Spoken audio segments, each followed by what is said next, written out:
يلا الجزء التاني من استعدادات العيد وهنعمل بسكوت العيد. المقادير معانا 400 جرام زبدة وهنضربهم كويس بالمضرب، وبعدين هنضيف عليهم 2 كوباية سكر بودرة وهنضرب تاني، هنفضل نضرب لحد ما القوام يكون كريمي بالشكل ده كده. وبعدين هنبدأ نضيف البيض، هما 3 بيضات، بنحط بيضة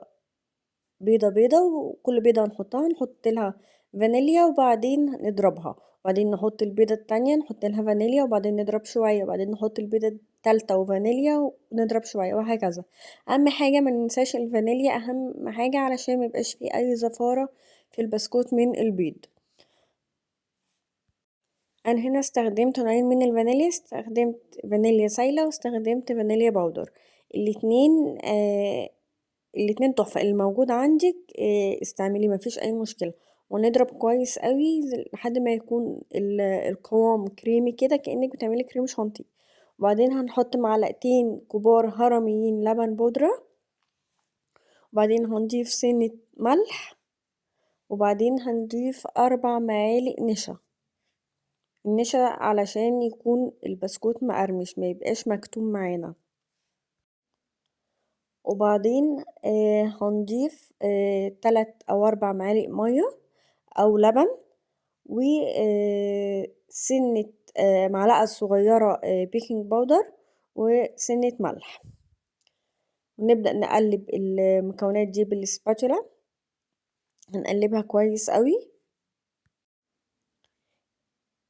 وبعدين هنضيف الدقيق، هنا هنضيف كيلو دقيق، بس مش هنضيف الكيلو كله، هنضيف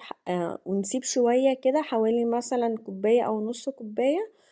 ونظبط العجينة ونشوف هنحتاج نحط الكيلو كله ولا هنخلي منه شوية. أنا بوريكوا بعد ما عجنت ده شكل العجينة،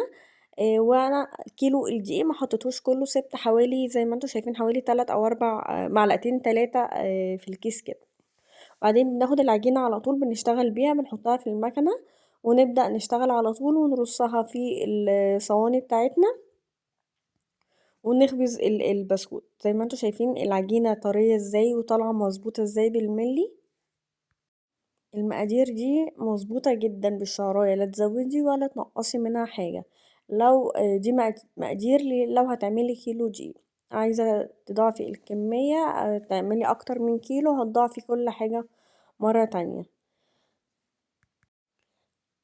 وبعدين بنخبز البسكوت على درجة حرارة 180 حوالي في الفرن ربع ساعة أو تلت ساعة بالكتير، وبيكون طالع بالشكل ده. بصوا البسكوتة عاملة زي ماسكة نفسها مش مفرولة